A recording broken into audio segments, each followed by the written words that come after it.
Hey,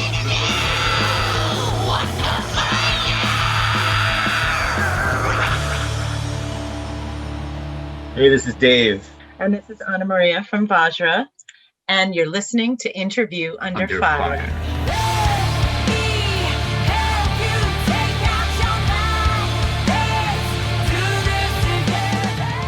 All right, welcome back, everyone. Sunny here with another brand new edition of Interview Under Fire. Annamaria and Dave, such an honor. Thank you guys so much for joining our podcast today on IUF. This is an important yet exciting time coming up in 2021 for you and the rest of the guys over at Vajra with the release of your newest long-awaited studio album, Irkalla, set to release January 15th, 2021 on Thundercult Records. You know, it feels really great to say that number considering where we are at right now. And like I said before we talked about, the interview started, congratulations on all the well-deserved recognition it's been getting so far, especially with the singles Maya and Sever the Tie, which came out last week, I believe. Yeah. And, shout out to Loudwire, Rolling Stone, Metal Injection, AXS, the list goes on. Now, before we get to all that, Dave and Annamaria, I'm going to ask a very important question to start things off. Okay. It's a very simple one, but I think it's an important one to ask considering where we are at our lives at this point. How are you? How's life in New York right now since our lives have pretty much changed back in March? We're already in December, believe it or not. Yeah, it's crazy. It seems to be flying by. First of all, thank you for having us. We're very happy to be here and to be chatting with you. Likewise. It's been crazy. It's been a wild ride. So we live about a block from the Manhattan Bridge. So over the summer, we had nonstop helicopters and, the protests would all come like through this way. So, and we were part of some of that. So it's been a lot of crazy time from that perspective, but then also because of COVID, New York City is a totally different place. Yeah, when COVID started, we're pretty much, we hunkered down in one room for like 2 months and didn't leave. One room, because there was nowhere else to go. We're not going outside. No, and when it first happened, we all thought it'll be a week or two, and we'll be back. Back. Everything will be back to normal. And then it was like 2 more weeks. And shit was hitting the fan. So we were like, oh fuck.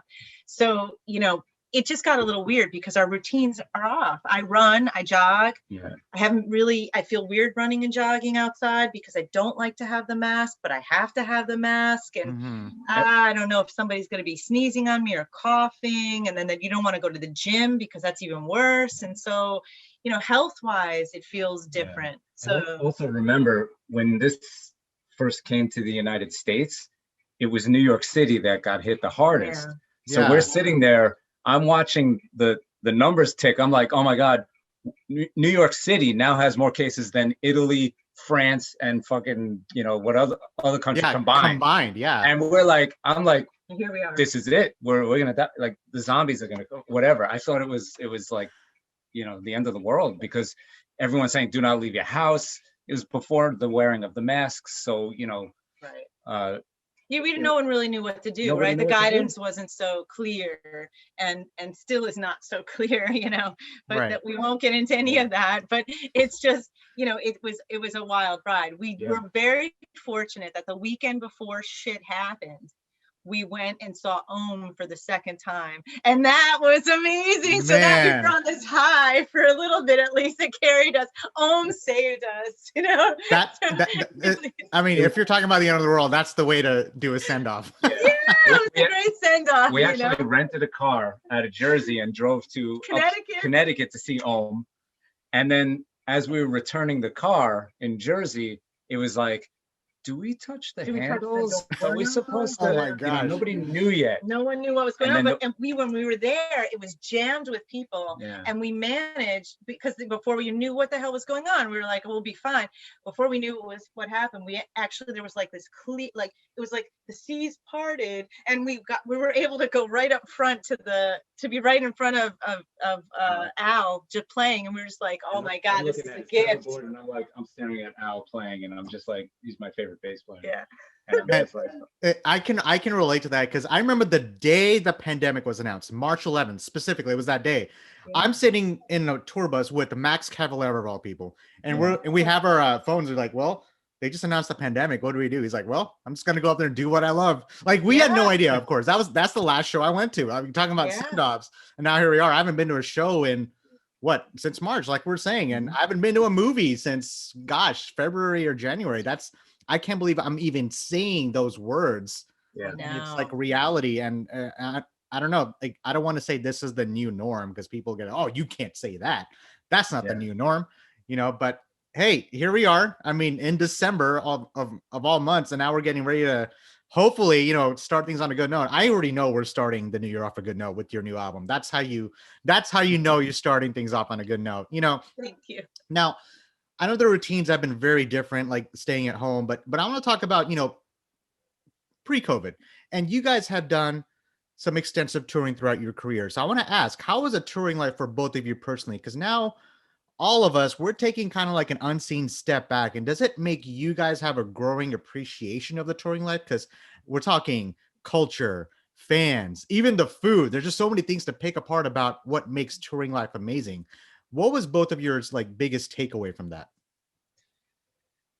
For me, I'm like a gypsy. I like to be in different places. I like to be meeting different people. I like to be on different soil and in different places on the earth. It's exciting for me. It's exciting to meet the fans, to actually be face to face with the fans. It's exciting to perform. As much as I am so nervous about performing, I still absolutely love that energy exchange that happens when you're in a live show. And that's a big part of our presentation and who we are is kind of moving the energy in the room and moving all of our energies, but that's any show that you go to, that's what happens, but to be able to do that is a real thrill for us. So not having all that is just like, where are we? It's kind of confusing, it's like we still, the creation of the music, the writing of the music is another beautiful aspect of what we do. I love that space as well.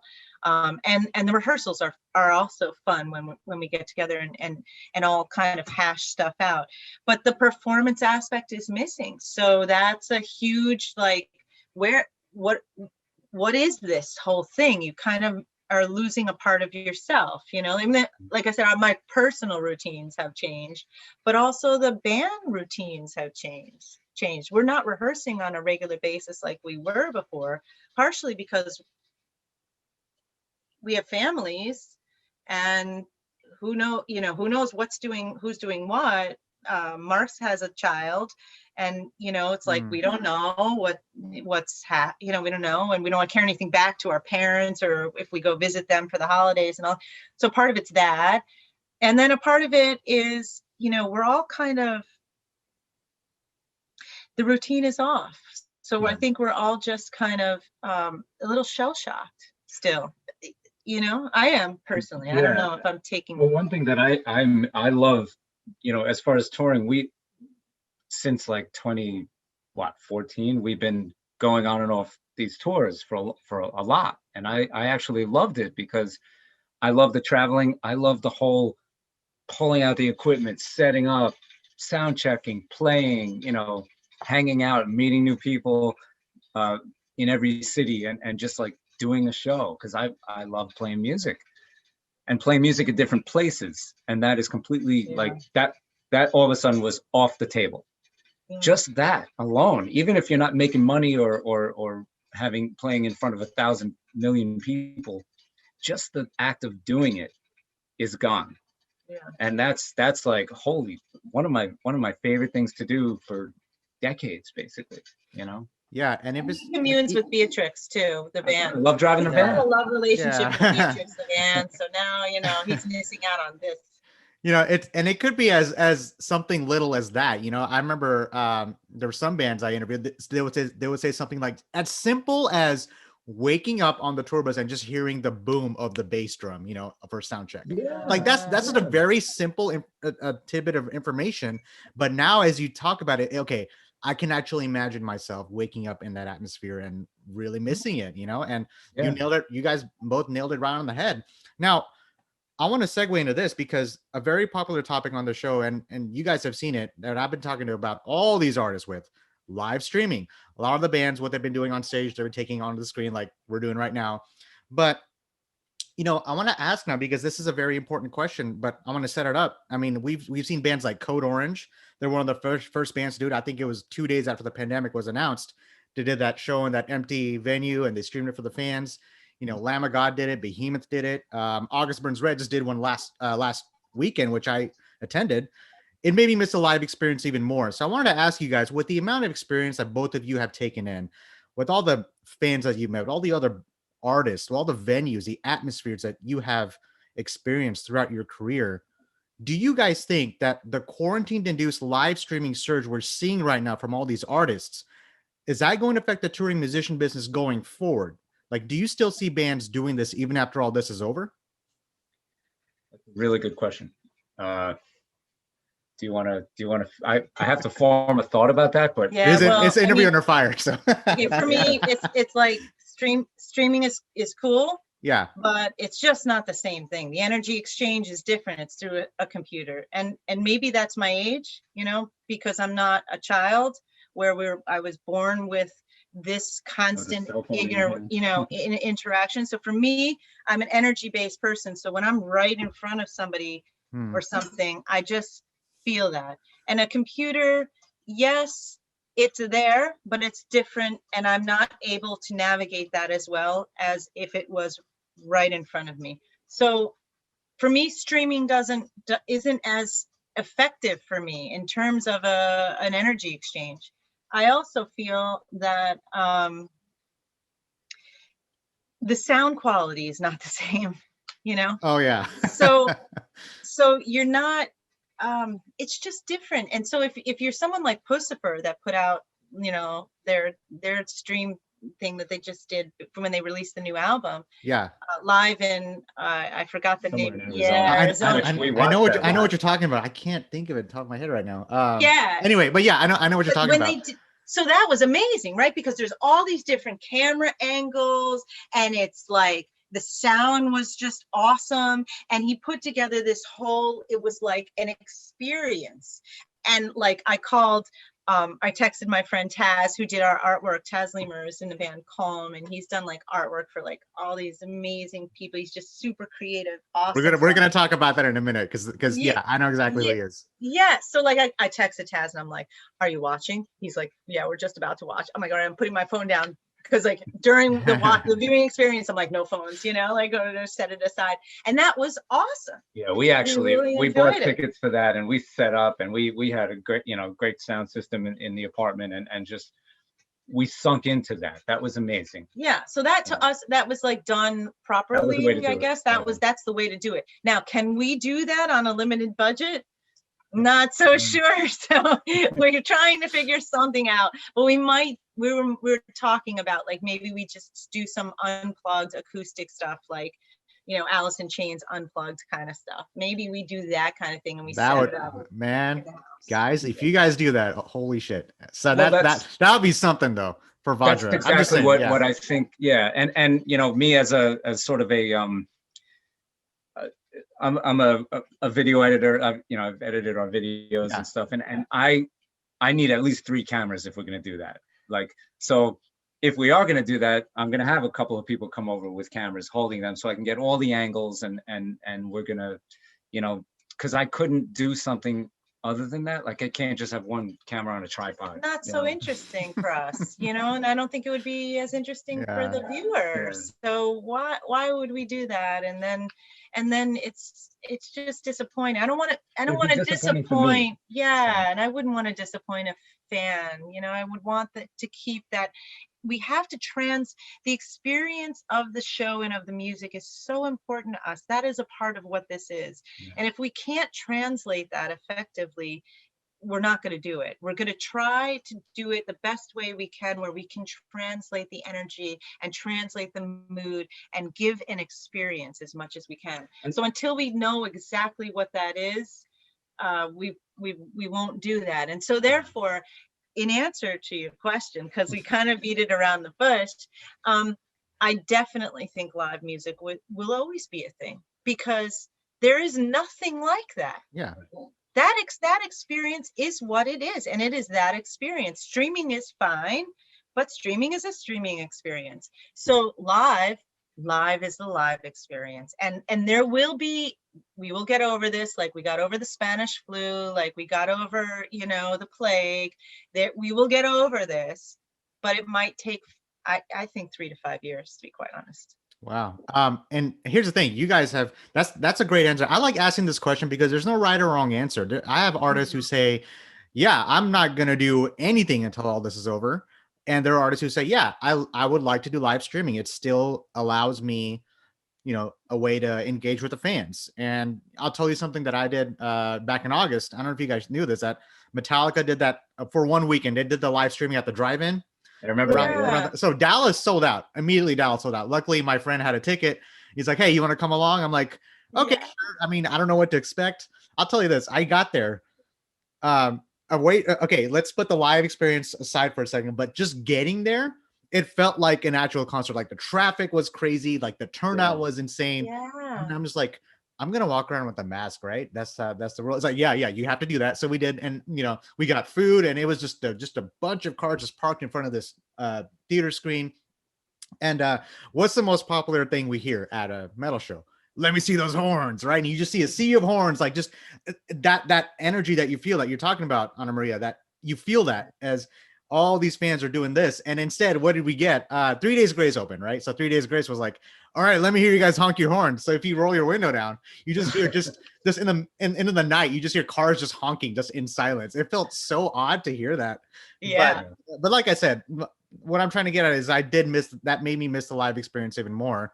I mean, I always have the liberty to mosh in my own room if I wanted to. There's always that. But how much longer can we do it? Yeah, you did the live streaming, right? But now what? Okay, how much more creative can you get now?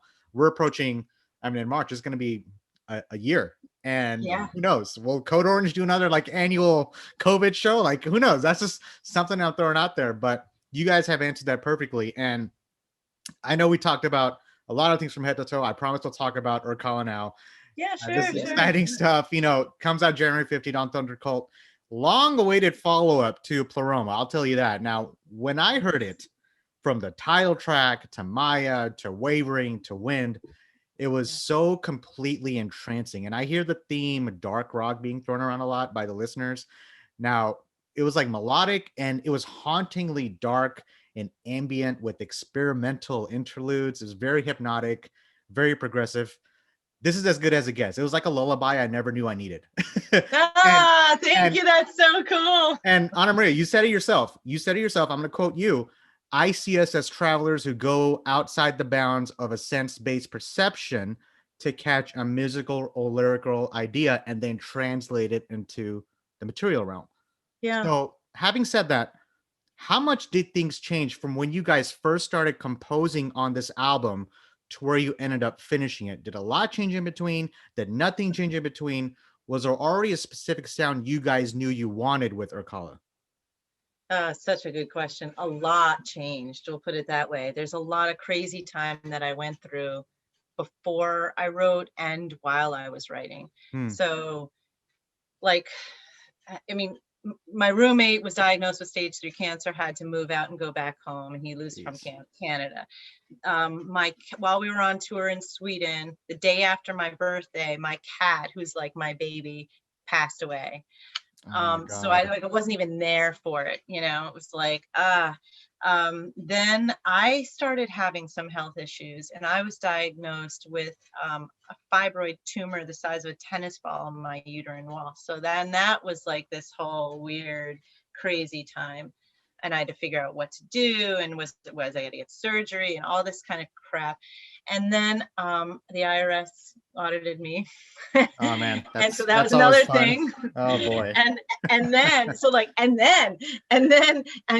Dave had some stuff that he was going through. He broke up with his girlfriend, moved out of his apartment, and lost his job of 15 years. So then everything at the same time. So then, and wait, there's more. There's more. So then he left the band. So I took off. I was. Oh my Lord. He was checked out. Yeah. So he left the band. So I'm just like, what the fuck? Oh yeah. And so then I was dating this dude that I thought I was going to spend the rest of my life with. And we broke up. Sorry, Dave's reaction. It's surprising. He's like, "You're gonna tell that?" He's part? all happy. He's like looking at you like. Another guy. No, so No, okay. it was too much. Yeah. So I was getting hit on all fronts, and I was like, okay. It was like boom, Boom. I just kept getting smacked, and then I get up, and then I get smacked down again, and I get up and smacked down. So then finally it was like, okay, we're gonna cease touring. We just did like I think 2018, we just did like limited run. We went to Sweden, we went to Germany, we did a limited US stuff. I think we just went to the Midwest. And then I said, we're gonna finish this album because with everything that was going on, it was just like everything was crazy. Let's just focus on finishing the album. So then I finished the writing, and Sahaj from Ra produced and mixed. So went to see him a few times and sorted, like, okay, we had to record the vocals and all this stuff. The drums were recorded in upstate New York. That's Blake Fleming from he used to play with the Mars Volta. Mars Volta, yep. So he came back and did the drums with me, which was really pretty awesome. But it was definitely a process. So some of these things were happening at the same time, and some of these things had happened before, that we actually started recording. But yeah, a lot had happened, and we went through a lineup change, so again, so it was a lot of turmoil. And I thought, well, you know what? This is the best album to do it, because Irkalla is a Sumerian word for the underworld. Mm-hmm. And that all of, it's material based thoughts, it's ego, it's lie, cheat, steal, superficiality. It's all about those emotions. So we can get trapped in all of the not, I want to say, nonsense, distractions, noise, or we can zero in on what's beyond all that. And that's what the album was for me. It was zeroing in on the music and communing with the other realm in order to be able to even just live, because of all the stuff that's going on, without going crazy. So it was a definite journey. I want to talk about Sahaj for a second, because he's a New York native, and with Ra, he's also known for his work with Motley Crue. And another name I'm going to throw out you guys is Camilo Silva, and he's a Grammy-winning studio ace. Was there a sense of having said those names, was there a sense of comfortability in the studio for you guys, knowing that they were working on the record with you? Absolutely. But it's also difficult because Pleroma I did myself. So this is, giving the babies to someone is a little like, and he'd do something, and he'd do something, and I'd like freak out a little. He's like, what? And then I listened after like the second or third time, no, I really like that. But the first reaction was like, no, because it's different, Yeah. And so he's like, you're such a pain in the ass. That's how you know. That's how you know you're doing it right. When someone says it's like, okay, this is how you want to do it. Let's go. I want to push this out there. Yeah, I see what you're saying, because this is your baby. You're talking about like your upbringing and everything to Vajra, and then it's like, okay, I'm handing it over to you. Don't drop it, but just be careful. Something like that. Yeah, and like conversations over the snare sound, and he's like, stop the crazy time, and I'm like, it's not right yet. It's not right yet, and then just like. It was it was a lot. Yeah, and hey, but go ahead. You're gonna finish that part. Sahaj is brilliant. He's super talented. So I had that comfort for sure. With Camilo, he's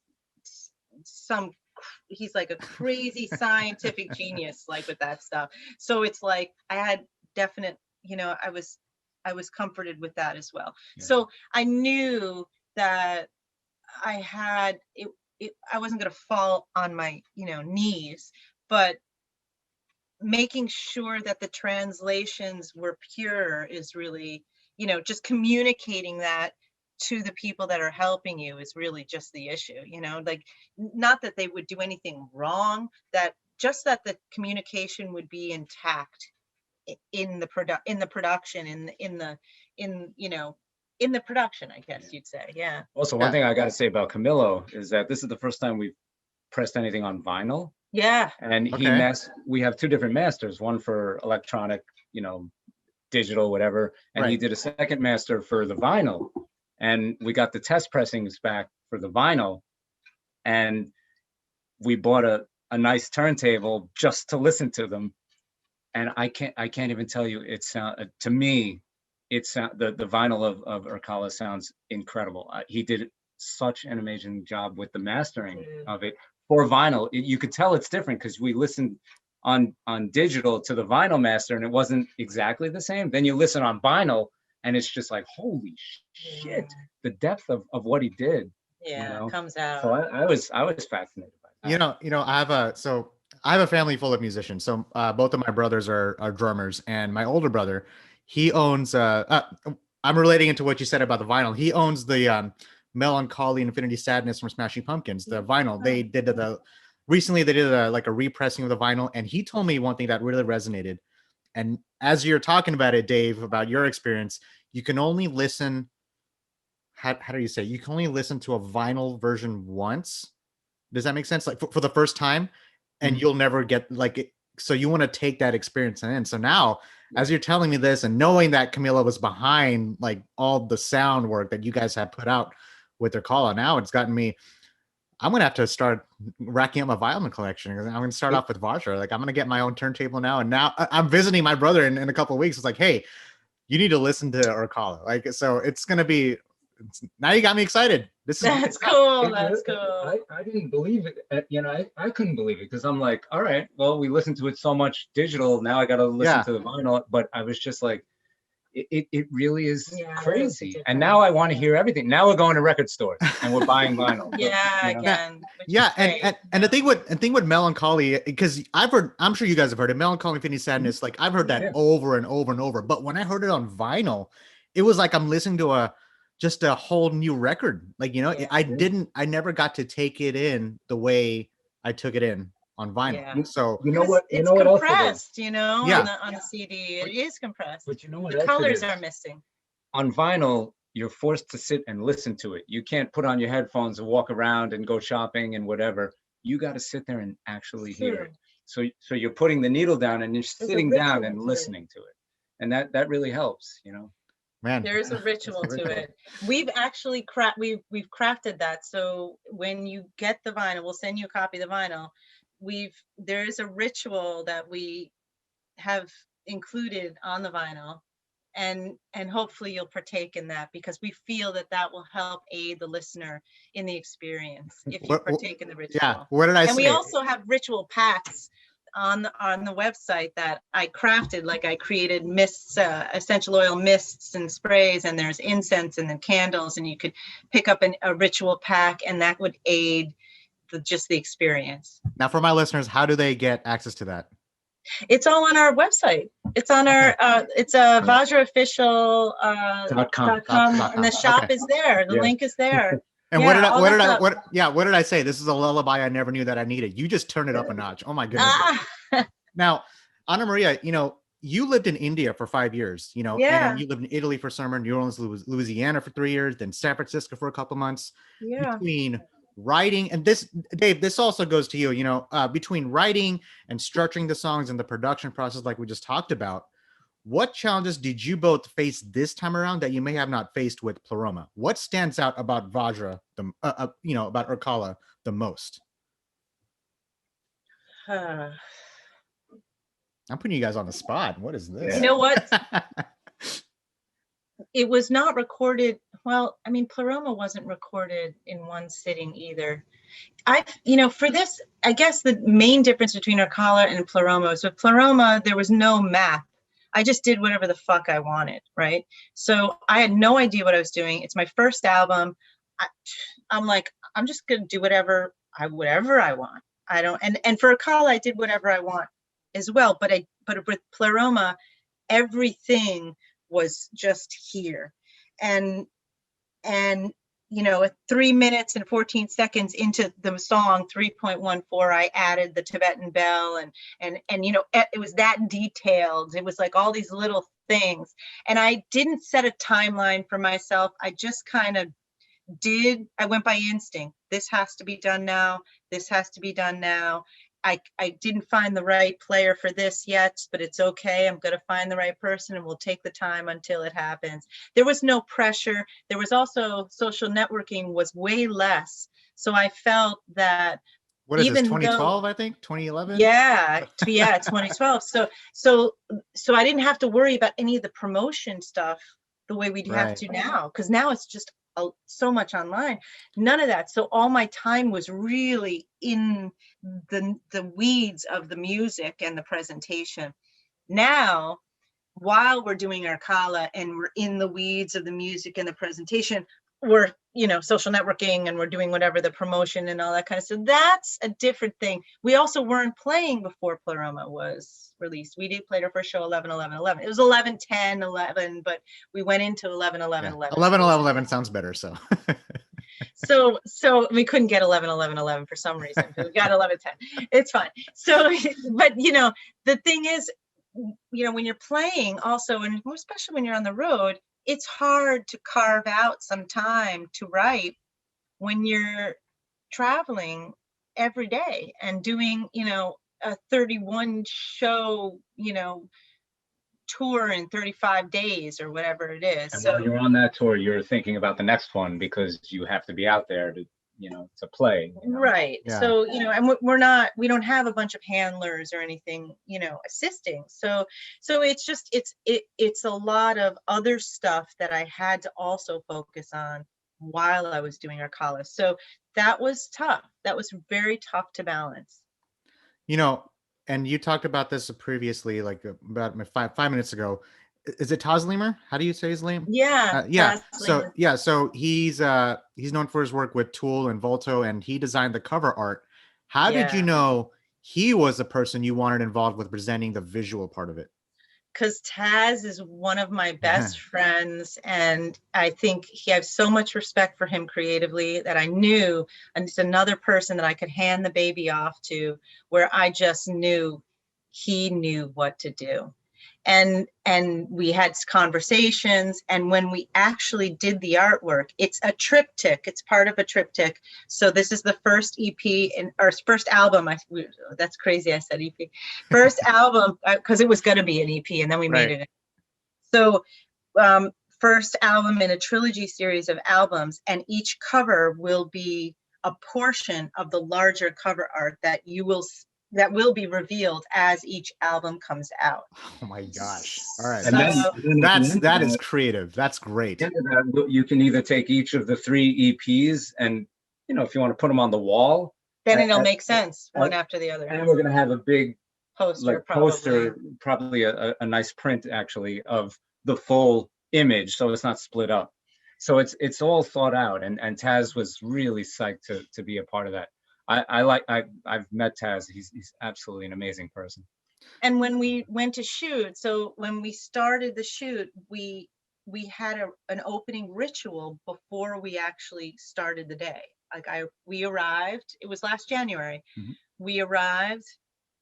We lit a candle, had some incense. We all kind of communed, and then we started. Everybody started. I started makeup and, you know, the design, and Deanna was doing the set design and all this stuff. So it was just, he knew that it had to be a ritual, that we couldn't just take some photos and do this. Every action is part of a ritual. We're all communing with the archetypes, and the archetypes will guide us and tell us what choices to make. Yeah. We have to empty ourselves and surrender to that. So this ritual is part of that. The photo shoot was an amazingly long ritual, and it really there was a lot of magic that day until that night. The night was crazy.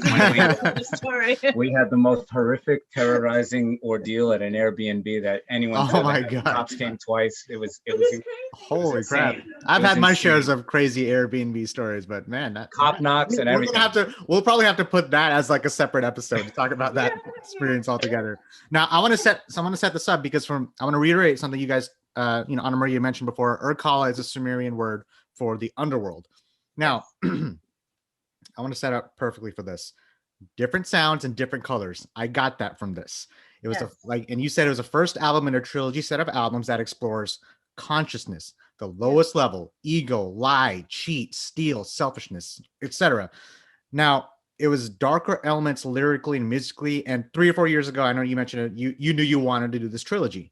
Yeah. So, to what level do you guys like to have a theme for your records, and how important are themes to you? Is that more about helping you write or sound, or is that more for the audience? Because a lot of artists, they don't really care about themes. They just do 10 songs in the studio and that's it. But I feel like with Irkalla, with everything that you just pretty much just laid out, this map of just this trilogy, just exploring, gosh, I think I'm going to lose my mind as I listen to this, and in the most exhilarating way possible.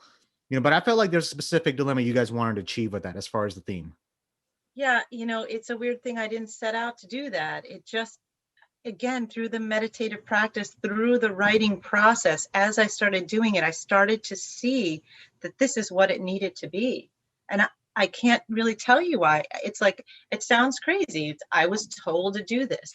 I started exploring. I was becoming obsessed with the Sumerian culture. And part of that was because I was just in my own practice trying to understand why religion became monotheistic predominantly, at least in the West, right? Because in the East, it's still, polytheistic, depending on, Buddhism, Hinduism, So why is this that we're focused only on one God, and why is the God male? And so I started to look through history and just trace things back and trace things back and trace things back until I got to the Sumerians, and I kind of got locked in the Sumerians. I mean, I'm obsessed with the Egyptians too, but the Sumerian period was just so, I don't know, something was there for me. And that's when I knew that the goddess energy was kind of guiding this process. But it's also something more. In my meditative practice, Hecate kept coming up, the goddess Hecate. And she really guided this entire process. So Shadow Queen, which is the trilogy of bonus tracks, it's just raw ritual music, one take, just raw music in a meditative state, in a trance that I wrote. And I kept it like that because I just felt like some people will love it and some people will hate it. But there's no metronome. It's just like a ritual. And it actually, I did not re-record those tracks. Those are tracks that I recorded here in my bedroom. But she guided the process. It's all dedicated to her. It's called Shadow Queen. Shadow Queen Maiden, Shadow Queen Mother, Shadow Queen Crone. And she just told me what needed to be there. And what needed to be there was the Sumerian story, the story of Inanna, who is one of the goddesses in the Sumerian culture. So all of our videos, each piece of music is going to have a video component. And Maya is the second chapter, Sever the Ties, the fifth chapter. It's based on the classic hero myth, the descent of Inanna. She descends into the underworld and she comes back up. She just told us in her meditation, in my meditation, and then we would talk about all this. She just kept resurfacing. So the videos had to be based on that story. The name of the album had to be based on this, Sumerian tradition. The titles of the work and the lyric structure had to be within that, modernized, but within that context. So Maya is illusion, the word for illusion, right? And the content of what that is based on what I was experiencing at the time, from the perspective of a superficial perspective, or maybe not, right? Because there is a watcher that watches. Who is the I when we say we're I? But I would like to think, something else that's observing and interpreting. But some of it is also from the other end going in, the base material level, stuff that happens on the superficial aspects of who we are, based on the superficial aspects of who we are. I also want to tell you that in my travels of this whole crazy time, Dr. Irving Finkel's one of the leading cuneiform scholars in the world. And I started because I'm an idiot, started to teach myself how to like type cuneiform, how to write cuneiform, which is the language of the Sumerians, right? And I love this guy. He's just an awesome, cool, like professor. And he works at the British Museum. And I said to Taz, I'm going to get in touch with Dr. Finkel to make sure, I'm going to write cuneiform I'm going to write the word Irkalla in cuneiform on the album. And I'm going to send it to Dr. Finkel and have him correct my spelling to make sure it's right. And that's what we're going to put on the album. He's like, holy fuck, man, do it. So I got in touch with Dr. Finkel and I'm like, Dr. Finkel, I'm such a huge fan. He's got like all these videos on YouTube. I'm like, you're so like the coolest dude. Big white beard. Yeah, big white beard. And he turns out to be he's a bassist. And I'm like, can you correct my spelling? We're going to put this on the album. And he's like, sure, you got it. And he sent me back the spelling. So you got it correct, except for this one letter here and da-da-da. So that still counts. You got that right.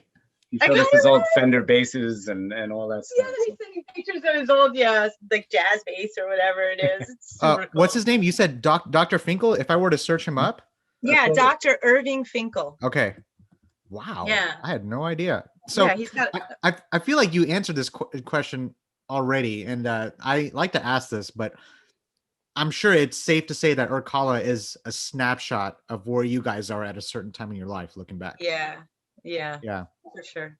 Because it's easy to say. For example, it's easy to say like all these. There's so much music that came out this year, so much great music in 2020, and it's easy to look back and say, okay, this was the pandemic album, and that's an easy mindset to go to. But I like looking back on these albums and especially with, even though it's coming out 2021 or Irkalla, it allowed for people like yourselves and myself to a chance to grow, and I feel like this album allowed you guys individually to tap into another dimension of yourself that you may have not been able to reach before. Yeah, absolutely. With every album, I think, with every piece of music that you write. Also in 2020, we had time to do that, especially with putting the video component together with it and actually fleshing out those stories and stuff. If we were getting in the van and going on tour and playing shows and rehearsing, we could never have made these videos.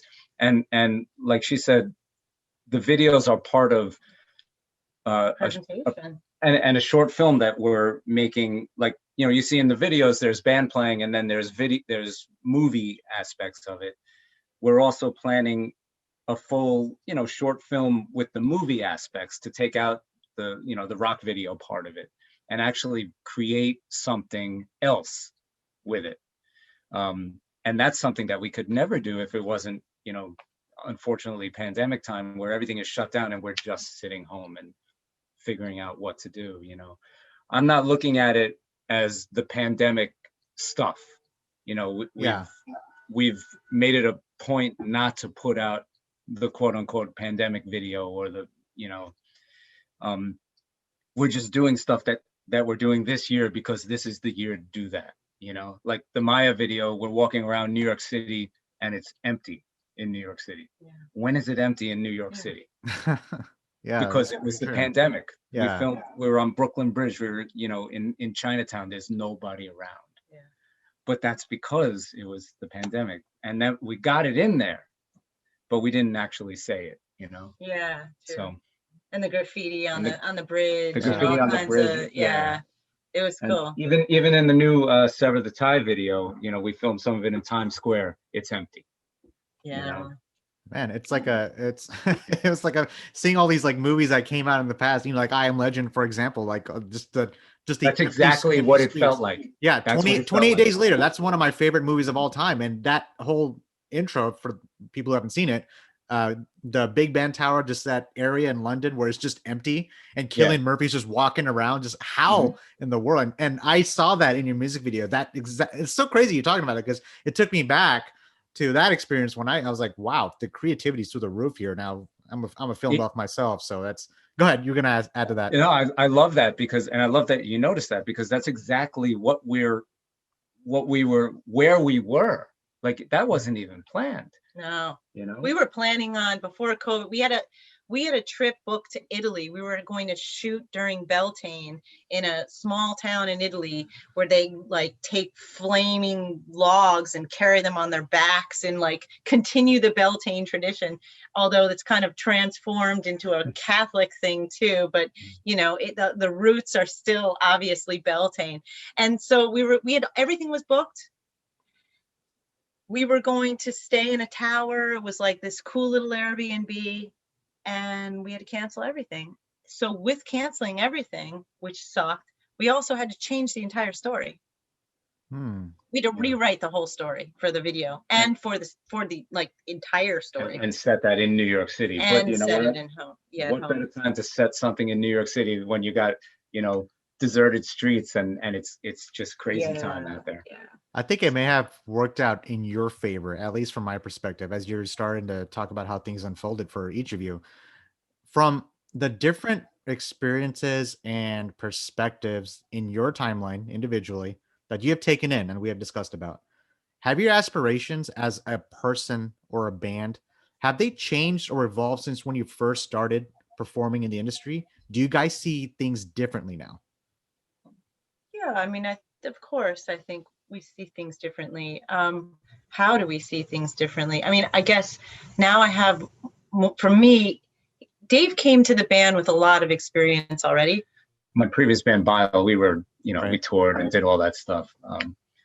But for me, I didn't have that experience. So for me, everything was kind of new. Everything was kind of new. I didn't really know, like I said, I had no idea what I'm doing. I was just like winging it. And that's a different perspective from what I'm used to, because my parents are educators and I come from that like tradition of educators where you learn and you practice and then you do, and you know, and this is like I'm thrown into the ocean. There's like, what guidance do I really have? Because it all comes down to, what do you want?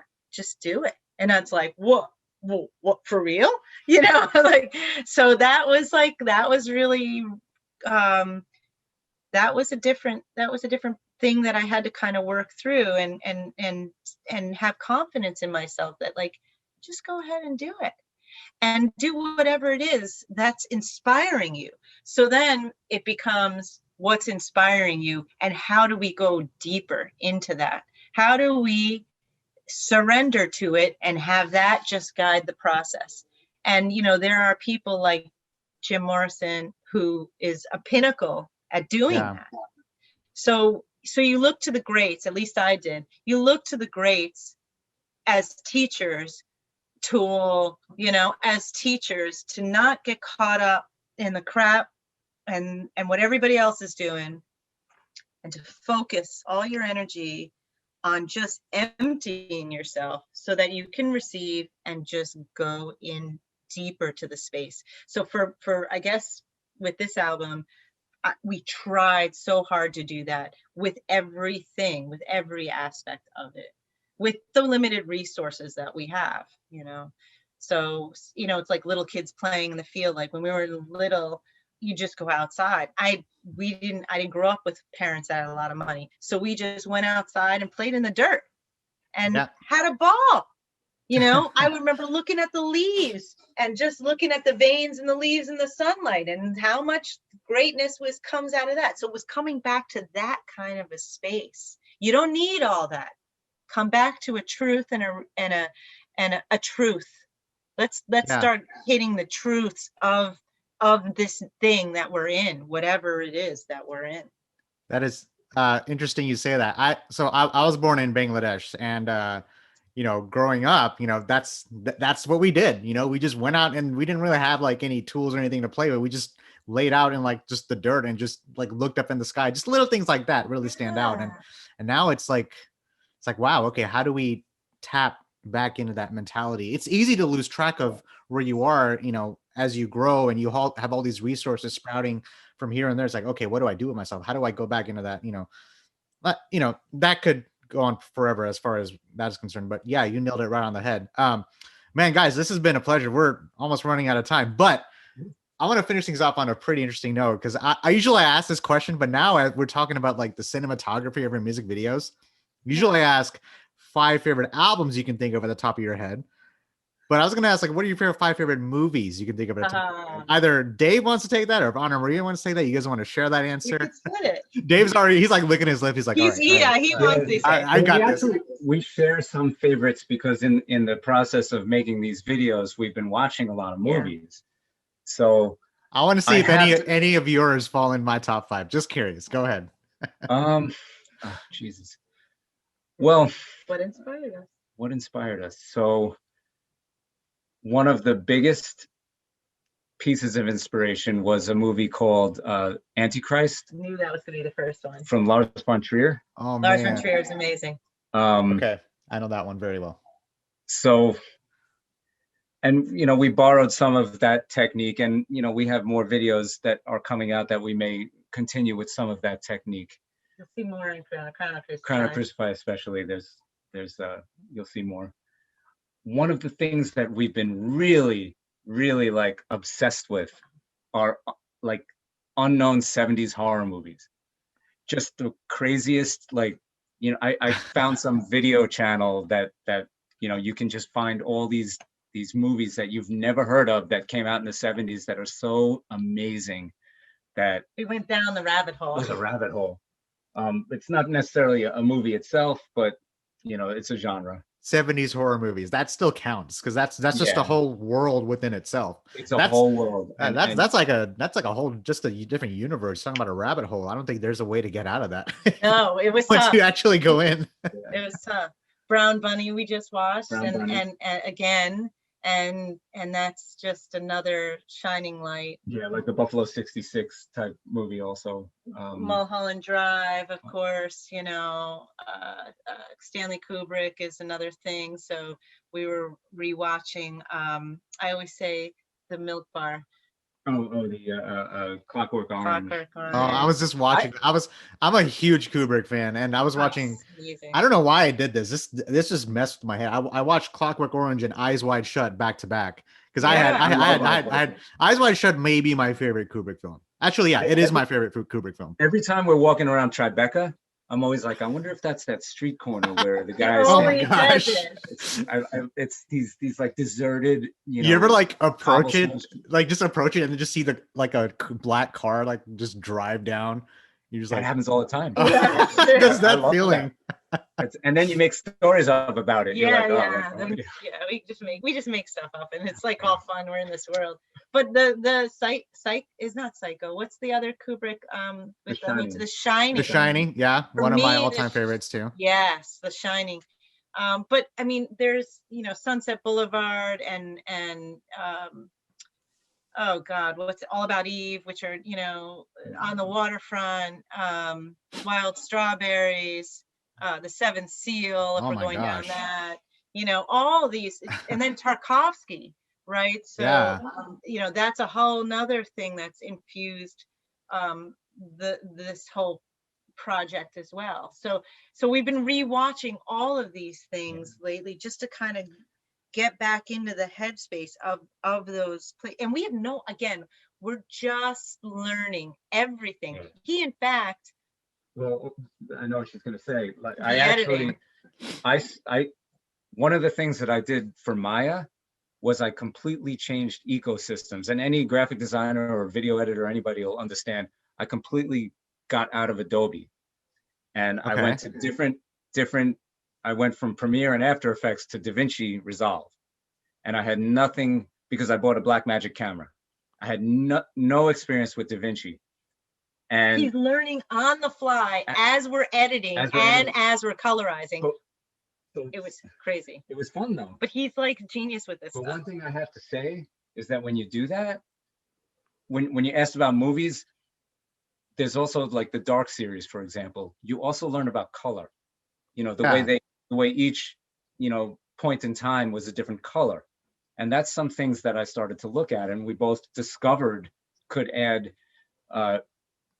Another level or whatever to the video. So for example, in the new Sever the Tie video, there's different places where the characters are, well, basically her. And we try to colorize them in certain ways to evoke a different response, and that's just what I learned just watching, watching shows like the Dark series and watching the greats and watching the movies and seeing what did that movie look like? What does Texas Chainsaw Massacre look like? It's a little like washed out in the blues and the reds, and the skin tones are more, whatever. Like you learn to think Star like that. Wars, The Godfather. Yeah. We rewatched all this stuff. So that was really fun to start to get a handle on, instead of just like throwing some stuff from your iPhone into video editing, So anyway, one director that stands like out for me the most, and this is one of my favorite directors, he's one of my favorite modern directors, is Guillermo del Toro. And yes. I got to meet him a few years back. One of the nicest individuals ever. Oh my goodness gracious. And it's easy to like look at a director and be like, oh, I don't want to see anybody, but he's amazing. But as Dave, you're talking about the themes, like as far as the visual part without any dialogue. Watching Guillermo's movies like Pan's Labyrinth, Pacific Rim, like dating back, one thing I've noticed about his films specifically, I'm sure a lot of directors do this, but his stands out the most. He tells it to where you don't even need dialogue.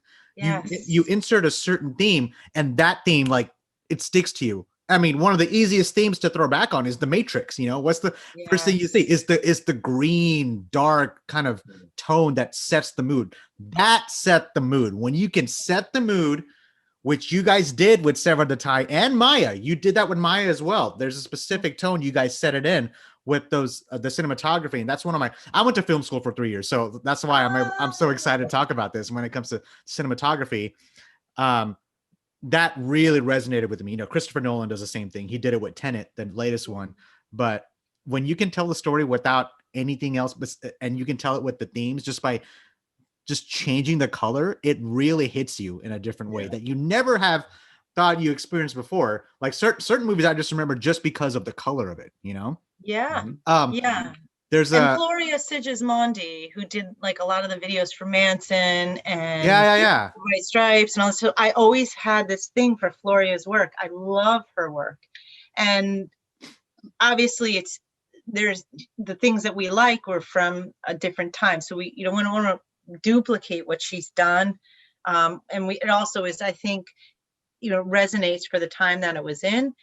But what she did was so powerful that to me we had a lot of discussions about how do we craft our own thing that has that kind of effect. She did the 9 Inch Nails. The 9 Inch Nails video was like so for Closer. Like, remember when that came out? It was we were like, holy we're all still scarred by that. Just that tone, like the damp, that dark. I mean, yellow and orange are the colors that I recall the most. Yeah. And I've never experienced them. That's probably one of the first music videos I've experienced something like that. Because at the time it came out, it was so groundbreaking at the time. Yeah. And Nine Inch Nails still does that. They're still doing videos like that. And when you can execute it right, they did it right. And anyway, I don't mean to cut you off there, but you got me excited there. So no, it's all good. I cut you off. Man, like I said, I can't. When you guys come to Dallas, we're definitely going to do another interview because we could go on forever about this. We should start our own podcast talking about like different movie themes and whatnot. But anytime, we'll have more video stuff out so we can actually that I'm excited for. That I'm very excited for because you're talking about like you guys have more stuff coming out as far as the cinematography. I mean, we'll stay in touch. Definitely. For sure. Do you guys have any like last shout outs? Anything you want to plug? Anything you want to mention to your fans who are listening about Vajra going forward? Maybe any new music video drop that you can or cannot announce? I don't know. I'm saying it very like I'm trying to. Well, I mean, we will be putting out this short film next year, and we're early next year, and we're working on that now, and we're also probably going to be heading into the studio. I mean, we're talking about it now. Some point early in the early part of the year, we'd like to do that so that we can work on the second chapter now of the the second album in this trilogy series. Not EP, second chapter. I know. I was like so adamant, and then it just again it told us what it wanted, and it's just like we couldn't be something. It couldn't be that. So, but we also have a shop with all these really cool things that we put together, and like my cousin designed the t-shirt art, and my cousin designed the new logo. And we put that up. And the little ritual packs that we created, which, you know, the incense was selected to have a certain effect. You know, the essential oils that are in the mists were created to have also a certain effect. And it wasn't just randomly put together. I also do Reiki, so then there's Reiki candles. And so we're really proud of that too. I don't know if that's going to really resonate with people because it might be too weird, but it's something that we thought was really important. No, not, hey, I grew up in a region where that's very common. So, you know, and born in Dhaka and in Bangladesh, like I've been, you know, I lived there for 4 or 5 years, and, you know, I've been around a lot of different kind of rituals, and like just my upbringing was it's a very different world. And, you know, I think it's really cool how we connected like here on the spot with all the upbringings that we had. But I'm going to talk to you guys. Taz is from Bangladesh as well. No way. Is he really? Yeah. Oh man. Yeah, it's the same connection. I love this. So before I'm going to finish things off here, but I'm going to talk to you guys after, before we finish it off. But everyone who's listening, you know, this is Dave and Annamaria from Vajra. Their new album, Irkalla, comes out January 15th, 2021. Can't believe I'm saying 2021. We're already here.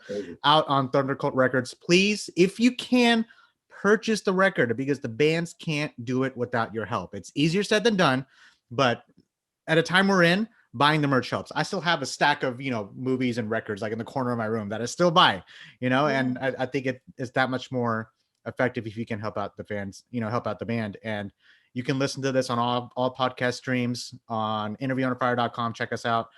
Dave and Annamaria, thank you again from the bottom of my heart. You guys stay safe out there. We'll do this again in person. Yes. Dallas, and we're gonna hit things off on an amazing note. And I'll talk to you guys later. Okay. Thank you so much. Thank you.